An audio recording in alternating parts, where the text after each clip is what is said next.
राजस्थान के थार मरुस्थल के किनारे बसा एक छोटा सा गांव था, जहां गर्मियों में सूरज की किरणों और सर्दियों की ठंडी हवा दोनों ही जिंदगी का हिस्सा थी। यहाँ के लोग अपनी जिंदगी में बबूल के पेड़ का एक खास स्थान मानते थे, क्योंकि ये पेड़ जीवन को बनाए रखने में अहम भूमिका निभाता था। एक दिन वीर और उसकी बहन गंगा गांव के पास के तालाब के किनारे खेल रहे थे।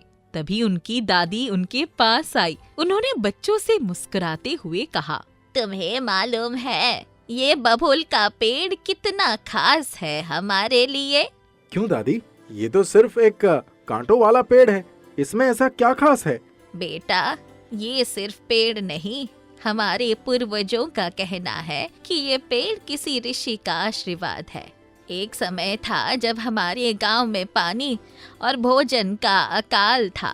तब एक रहस्यमय ऋषि ने इस पेड़ को आशीर्वाद दिया था।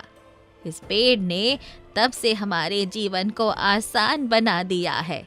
बहुत समय पहले ये गांव सूखे की चपेट में था। लोग भूख और प्यास से परेशान थे। तब एक बूढ़े ऋषि इस गांव में आए। उन्होंने गांव की स्थिति देखी और गांव के बुजुर्गों से कहा, इस भूमि पर एक विशेष पेड़ होगा जो तुम्हारे जीवन की रक्षा करेगा। वो पेड़ अपने कांटों से रक्षा करेगा और अपने जड़ों से इस बंजर भूमि में पानी लाएगा। उसे आदर से पालना, क्योंकि वो इस भूमि के लिए मेरा आशीर्वाद है। ऋषि ने ये कहते हुए बबूल के पेड़ को आशीर्वाद दिया। ये पेड़ न केवल रेगिस्तान की गर्मी में जीवित रहता है, बल्कि इसके बीज और पत्तियां भी पशुओं और मनुष्यों के लिए उपयोगी होती है। तब से बबूल का पेड़ गांव के लोगों का सहारा बन गया। वीर और गंगा ने दादी की बातों को ध्यान से सुना। अब उन्हें इस पेड़ के महत्व का एहसास हो रहा था। वे दोनों घर लौटने की बजाय बबूल के पेड़ की ओर चल दिए और उसे करीब से देखने लगे। जैसे ही वे पेड़ के पास पहुंचे, उन्हें वहां एक बड़ा छायादार स्थान दिखाई दिया, जहां गांव के कई जानवर भी आराम कर रहे थे। गंगा, क्या तुम्हें नहीं लगता कि इस पेड़ में कुछ खास है? जैसे दादी ने कहा, ये सच में हमारे लिए बहुत कुछ करता है।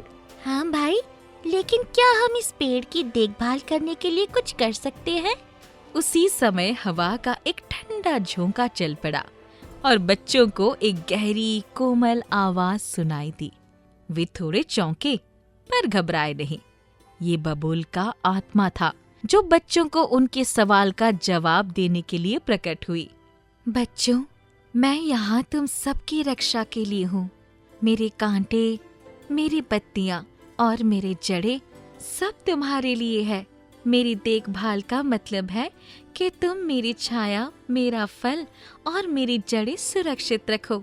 मेरी जड़ें गहरे जाकर पानी निकालती है ताकि तुम्हारी खेत सूखे ना रहे।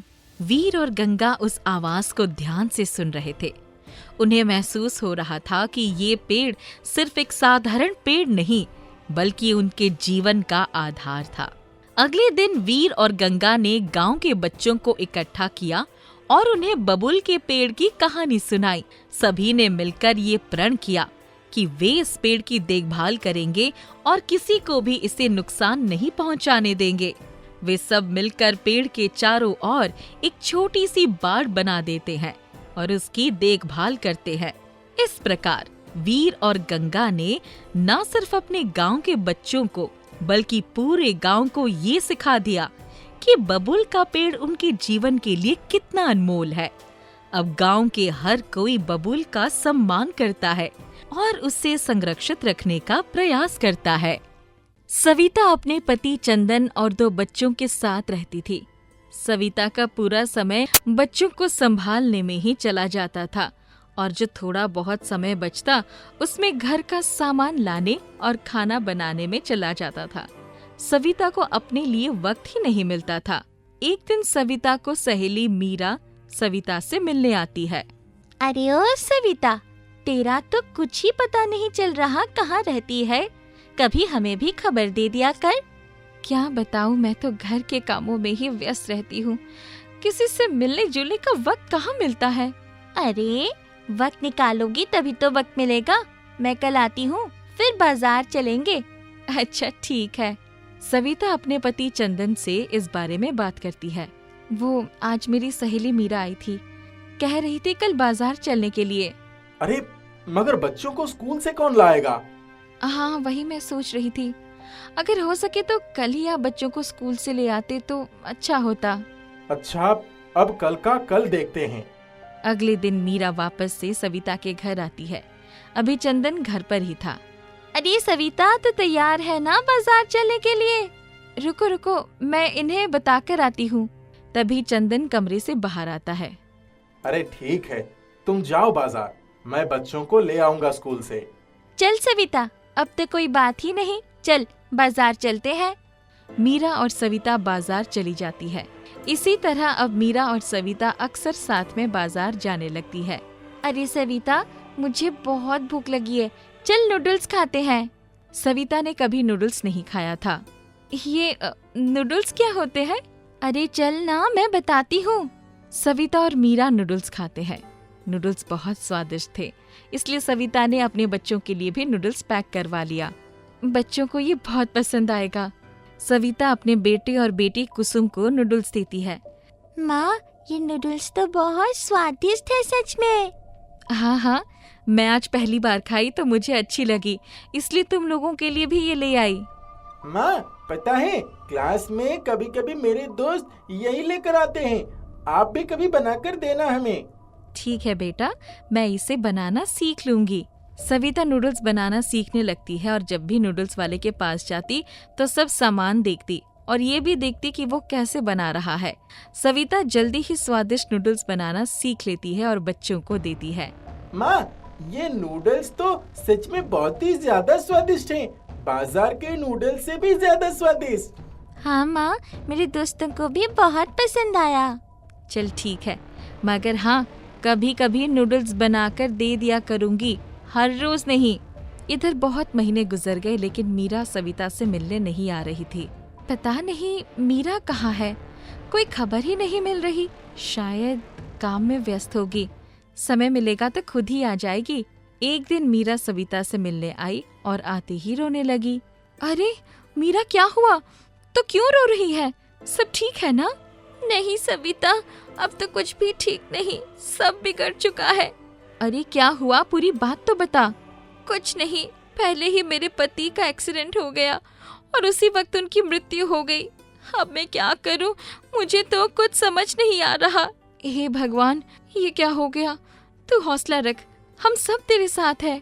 मीरा अक्सर सविता के घर आने लगी और पूरा समय सविता के घर पर ही बिताने लगी। सविता, कुछ रिश्तेदार बहुत समय से मुझे बुला रहे हैं, अब सोच रही हूँ वहीं चली जाऊं। आखिर कब तक तुझे परेशान करूंगी? अरे नहीं नहीं मीरा, तू मुझे परेशान नहीं कर रही, ये सब मत सोच। तू अपना ख्याल रखना, अब मैं कल से यहाँ नहीं आऊंगी। मीरा सविता के घर आना बंद कर देती है। सविता अपने घर के कामों में लग जाती है। चंदन सविता और बच्चों को मेला घुमाने ले जाता है। पापा, आज तो बहुत मजा आया। हाँ, ये देख, मेरी डाल कितनी प्यारी लग रही है। इधर कुछ दिनों से चंदन बहुत देर से घर आ रहा था। क्या बात है, आजकल आपको घर में आने में बहुत देरी हो जाती है? हाँ, काम की वजह से थोड़ा ज्यादा वक्त लग जाता है। एक रात चंदन घर वापस नहीं आया। सविता बहुत परेशान हो गई। चंदन को ढूंढने की बहुत कोशिश की लेकिन चंदन नहीं मिला।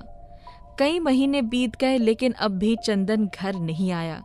सविता ने थाने में रिपोर्ट लिखवाई लेकिन कोई खबर नहीं मिली। हे भगवान, ये पता नहीं कहाँ है, कैसे है, सब ठीक है ना? मेरे पास तो पैसे भी नहीं, मैं घर कैसे चलाऊंगी? बच्चों की पढ़ाई भी है, अब अकेले कैसे करूंगी, कुछ समझ नहीं आ रहा। सविता ने आज तक कभी कोई काम करके पैसे नहीं कमाए थे। शादी के बाद उसका काम केवल घर और बच्चों को संभालने का था। पैसे कैसे कमाना है ये सविता को नहीं आता था। बच्चों, स्कूल वाले तो हर रोज पैसों की मांग कर रहे हैं, मेरे पास तो इतने पैसे बचे ही नहीं। जिसमें मैं बच्चों के स्कूल की फी भी भरूं। फी ना भरने की वजह से कुछ ही दिनों बाद बच्चों को स्कूल से निकाल दिया जाता है। सविता काम की तलाश में निकल पड़ती है। तभी उसकी नजर नूडल्स की दुकान पर पड़ती है। अरे हाँ, नूडल्स खाने तो बहुत लोग आते हैं, क्यों ना मैं भी नूडल्स बनाकर बेचना शुरू कर दूं? पैसे तो आ ही जाएंगे। सविता के पास जो गहने थे उन्हें गिरवी रखकर सविता पैसे लेती है और उसी से नूडल्स का छोटा सा दुकान खोलती है। सविता बहुत स्वादिष्ट नूडल्स बनाया करती थी। सभी लोग सविता की दुकान पर नूडल्स खाने आने लगते हैं। सविता पैसे कमाना शुरू कर देती है। नूडल्स बेचकर सविता जितने पैसे कमाती थी उसी से घर चलता था। सविता के नूडल्स खाने दूर दूर से लोग आने लगते हैं। सविता अपने बच्चों को वापस से स्कूल भेजने लगती है, मगर अभी सविता चंदन को याद किया करती थी। पता नहीं ये कहाँ चले, कभी हमारे पास आएंगे भी या नहीं। मम्मा, पापा कब आएंगे? अब तो बहुत समय हो गया। उनका काम खत्म नहीं हुआ क्या? नहीं बेटा, अभी उनका काम नहीं हुआ है और समय लगेगा। तुम लोग बोलो क्या चाहिए, मैं दिलवा देती हूँ। नहीं माँ, हमें तो पापा ही चाहिए और कुछ नहीं। ये सुन सविता दुखी हो जाती है और सोचती है, मैं इन्हें इनके पापा लाकर कैसे दूं? मुझे तो खुद ही नहीं पता वो कहाँ हैं और किस हाल में है। एक दिन जब सविता अपना दुकान बंद करके घर वापस आ रही थी, तभी वो देखती है कोई उसकी दुकान के पास बेहोश पड़ा हुआ है। अरे आप कौन हैं? ठीक तो है ना? वो आदमी नशे में था। उसे देखकर सविता डर जाती है। ये कौन है? नशे की हालत में लग रहा है। एक काम करती हूँ, इसे यही सोने देती हूँ, सुबह तक तो खुद ही चला जाएगा। अगली सुबह जब सविता दुकान पर आती है तो देखती है अब भी वो आदमी दुकान के पास ही है। आप कौन है और यहाँ कैसे आए? मेरा नाम प्रमोद है। मेरे बड़े भैया ने सारी संपत्ति ले ली है और मुझे घर से निकाल दिया है। अब मेरे पास कुछ भी नहीं है। ओहो, ये तो बहुत बुरा हुआ। ये आपकी दुकान है क्या? मुझे यहाँ कुछ काम मिलेगा? हाँ, दुकान तो मेरी है, मगर ऐसे कैसे किसी को भी दुकान पर रख लूं? मैं तो आपको जानती भी नहीं। मुझे कुछ भी नहीं चाहिए, बस भोजन दे दीजिएगा बस, और मैं तो यहीं दुकान पर ही सो जाऊंगा। सविता मान जाती है और उसे काम पर रख लेती है। प्रमोद बहुत अच्छा इंसान था, बस उसके घर वालों ने उसके साथ जो किया था इसलिए वो नशे करने लगा था। काम में मन लगते ही प्रमोद नशा करना छोड़ देता है और काम में सविता की मदद किया करता था। आज यहाँ बहुत काम है, एक काम कीजिए, आप बच्चों को स्कूल से ले आइए, मैं यहाँ सब संभाल लूंगी। प्रमोद बच्चों से घुल मिल गया था। बच्चे भी प्रमोद को पसंद करने लगे थे। एक दिन प्रमोद सविता से शादी की बात करता है। क्या आप मुझसे शादी करोगी? मैं बच्चों से बहुत जुड़ गया हूँ। मैं हमेशा उनकी देखभाल करना चाहता हूँ। अगर आप चाहे तो। नहीं, मैं शादीशुदा हूँ, मेरे पति अभी हैं, मगर वो जरूर आएंगे। आप केवल काम पर ध्यान दीजिए। जी ठीक है। एक दिन एक पंडित जी सविता की दुकान पर आते हैं। सविता उन्हें नूडल्स खिलाती है और सारी समस्या बताती है। अब आप ही बताइए, मैं कैसे पता लगाऊं कि मेरे पति कहाँ हैं? सुनो बेटी, थोड़े नूडल्स लेकर आओ एक प्लेट में। सविता नूडल्स एक प्लेट में लेकर आती है। पंडित जी आंखें बंद करके कुछ मंत्र पढ़ते हैं। ये लो, हर भटके को रास्ता मिलेगा इससे। मैं कुछ समझी नहीं। ये जादुई नूडल्स हैं। तुम बाहर जाना और इस नूडल्स को खाना। जैसे ही इसे थोड़ा खाओगी और उस आदमी के बारे में सोचोगी जिसके पास जाना है, तो अपने पास ही तुम्हारे पैर उस रास्ते पर जाने लगेंगे। सविता वैसे ही करती है। थोड़ा नूडल्स खाती है, बस उसके पैर अपने आप ही आगे बढ़ने लगते हैं। फिर एक घर के पास आकर रुकती है। इसका मतलब मेरे पति यहाँ है। सविता देखती है चंदन वहीं है और थोड़ी देर बाद मीरा बाहर आती है। पता है चंदन, अच्छा किया हम यहाँ आ गए। अब सविता को कभी हमारे बारे में पता भी नहीं चलेगा। ये देख सविता की आंखें फटी की फटी रह जाती है। सविता बिना कुछ बोले तुरंत वहाँ से वापस अपनी दुकान पर आती है। सुनिए प्रमोद जी, चलिए मंदिर चलिए। क्यों, क्या हुआ? मुझसे आपसे आज ही शादी करनी है, चलिए। ये सुन प्रमोद हैरान रह जाता है। सविता और प्रमोद की शादी हो जाती है। बच्चों को माँ के साथ साथ पिता का प्यार भी मिलने लगता है और अब सविता चंदन के बारे में भूल जाना चाहती थी। वो काम पर ध्यान देने लगती है और धीरे धीरे सविता और प्रमोद मिलकर छोटी सी नूडल्स की दुकान को एक बहुत बड़ी दुकान में तब्दील कर देते हैं। एक बार एक गांव में गरीब भाई नाम का एक व्यक्ति रहता था। वो उसी गांव के बाजार में गोलगप्पे की एक दुकान लगाने का काम किया करता था। अरे भाई, बड़े उदास नजर आ रहे हो। जरा एक प्लेट गोलगप्पे तो पैक कर देना। हमारे घर वाले तो तुम्हारे गोलगप्पे के बिना एक दिन भी नहीं रह सकते। क्या बताऊं भाई, जब से ये पिज्ज़ा और बर्गर चले हैं, गोलगप्पे तो कोई खाता ही नहीं है। दिन पर दिन धंधा कम होता जा रहा है। हमें भी तो 2 रुपए घर ले जाने होते हैं और परिवार का ख्याल रखना होता है। कह तो तुम सही रहे हो भैया, क्या करें, आजकल की जनरेशन यही सब खाती है। उन्हें क्या पता कि गोलगप्पे से बात पिज्ज़ा बर्गर में नहीं है। ग्राहक से बात करते हुए गरीब भाई के दिमाग में वही सब बातें चल रही थी कि अब घर का गुजारा कैसे होगा और फिर दुकान का किराया भी तो देना होता है। ऐसा क्या किया जाए जिससे कमाई में थोड़ी बहुत बढ़ोतरी हो। ऐसे तो धीरे धीरे मेरी दुकान बंद हो जाएगी। मुझे जल्द से जल्द कुछ सोचना होगा। लेकिन मुझे खाना बनाना बचपन से ही बहुत अच्छा लगता है। इसके अलावा मुझे कोई और काम आता ही नहीं। गरीब भाई ये सभी सोच ही रहा होता है कि तभी ग्राहक से बात करते हुए उसके दिमाग में एक विचार आता है। अगर आजकल सभी पिज्ज़ा बर्गर इतना ही पसंद कर रहे हैं तो क्यों ना मैं एक ऐसी डिश बनाऊं जो पिज्ज़ा बर्गर और गोलगप्पे से मिलकर बनी हो। ये एक बहुत ही अनोखा आइडिया था जो कि आज तक किसी के दिमाग में नहीं आया था। लेकिन ये सुनने में जितना आसान लग रहा था, करने में उतना ही मुश्किल भी था। अगर मैं इस डिश को बनाने में सफल हो जाता हूं तो मेरी दोनों समस्याएं दूर हो जाएंगी। मेरे परिवार के गुजारे के लिए पैसे भी मिल जाएंगे और मेरी दुकान भी बच जाएगा। बस फिर क्या था, उसके बाद गरीब भाई बर्गर, पिज्ज़ा और गोलगप्पे का फ्यूजन बनाने में लग जाता है और कुछ महीनों में एक अनोखी रेसिपी तैयार कर लेता है। अब बारी थी उसे बेचने की। सवाल ये है कि ग्राहकों को ये पसंद आएगी या नहीं। बाजार में गरीब भाई की दुकान के बाहर सभी चीज़ें तैयार कर ली हैं, बोर्ड भी लगा दिया है। बस अब ग्राहकों के आने का इंतज़ार है। अरे भाई, तुमने ऐसी अनोखी डिश क्यों बनाई? ज़रा चखाना तो, हम भी देखें कैसी लगती है। हाँ भाई, क्यों नहीं, ज़रूर खाकर देखो, फिर बताना कैसी लगती है। अरे वाह, क्या अनोखी चीज़ बनाई है आपने। मन करता है खाता ही जाऊं, रुको ही ना। जब सभी लोग गरीब भाई की ये डिश खाते हैं तो वे उसे खाते ही रह जाते हैं, लेकिन उनका मन नहीं भरता। धीरे धीरे करके गरीब भाई की ये मशहूर डिश सब जगह फेमस हो जाती है। चारों तरफ गरीब भाई की ही दुकान के चर्चे होते हैं। चलो, आखिरकार सब ठीक हो गया। मेरी मेहनत काम आई।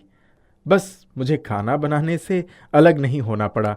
ग्राहकों को मेरी डिश पसंद आए, इससे ज़्यादा मुझे और क्या चाहिए। गरीब भाई ने अपना बिजनेस अच्छा खासा बना लिया था और वो काफी खुश थे। लेकिन इस अनोखी डिश की खबर एक बहुत बड़े रेस्टोरेंट के मालिक को लगती है।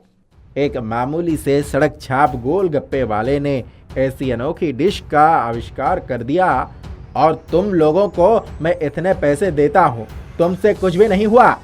उस रेस्टोरेंट का मालिक गरीब भाई के इस डिश को बनाने का तरीका जानना चाहता था, जिससे लोग उसे रेस्टोरेंट में उसे खाने आए और उसके बिजनेस में फायदा हो। जाओ, उसे जितने पैसे देने हो दे दो, जो कुछ भी करना पड़े करो, पर उससे पता करके आओ ये डिश कैसे बनते हैं। मुझे रेसिपी चाहिए, कैसे भी करके, मुझे नहीं पता। अगले ही दिन मालिक अपने आदमियों को गरीब भाई के पास भेज देता है। तुम वही गोलगप्पे वाले हो ना, जिसने एक नई डिश बनाई है? हम एक मशहूर रेस्टोरेंट से आए हैं, हमें उस डिश को बनाने का तरीका चाहिए। जी साहब, मैं ही हूँ, लेकिन मैं आपको अपनी बनाई हुई डिश का तरीका क्यों बताऊँ? बनाई तो मैंने है ना। मुझे नहीं पता कि आप लोग यहाँ क्यों आए हैं, पर यहाँ से लौट जाइए। गरीब भाई की इतनी बातें सुनकर ही उन आदमियों को गुस्सा आ जाता है और वो उसे बहुत मारते पीटते हैं। गरीब आदमी उनके सामने बहुत रोता है, लेकिन वो उसकी एक भी नहीं सुनते। उठाओ इसे और गाड़ी में पटक दो, अब नहीं तो कुछ देर बाद तो बता ही देगा। आप मेरे साथ ऐसा क्यों कर रहे हैं? मैंने आपका क्या बिगाड़ा है? वे लोग उसे गाड़ी में भरकर रेस्टोरेंट में ले जाते हैं। उनके द्वारा बहुत मारे पीटे जाने के बाद गरीब भाई अपनी रेसिपी रेस्टोरेंट वालों को बता देते हैं। इन अमीर और बेकार लोगों की वजह से इस दुनिया में गरीब लोग कभी चैन से नहीं जी पाते। ये हमसे हमारी हर छोटी सी खुशी छीन लेते हैं। कुछ दिनों बाद रेस्टोरेंट वाले गरीब भाई की बनाई हुई रेसिपी के बड़े बड़े पोस्टर अपने नाम पर लगवा लेते हैं और सभी लोग उस रेस्टोरेंट पर खाने जाने लगते हैं। गरीब भाई को ये देखकर बहुत दुख होता है। अब मैं क्या करूंगा? मैं तो फिर से उसी संकट में आ गया और अब इन रेस्टोरेंट वालों ने यही रेसिपी अपने नाम कर ली है। अब मैं यहाँ नहीं बेच सकता। तभी एक दिन सुबह गरीब भाई के पास एक ग्राहक आता है और बोलता है, अरे गरीब भाई, वो तो तुम्हारी बनाई हुई रेसिपी थी। मैंने सुना तुम्हारे साथ क्या हुआ, लेकिन तुम चिंता मत करो, सब ठीक हो जाएगा। हाँ गरीब भाई, हम खाना खाने के लिए उनके रेस्टोरेंट में गए थे। उन्होंने रेसिपी तो आपसे ले ली है, लेकिन वो आपके जैसा स्वाद उसमें नहीं मिला हमको। ये बात सुनकर गरीब भाई की थोड़ी हिम्मत वापस आती है और वो सोचते हैं कि अभी भी कुछ ना कुछ किया जा सकता है।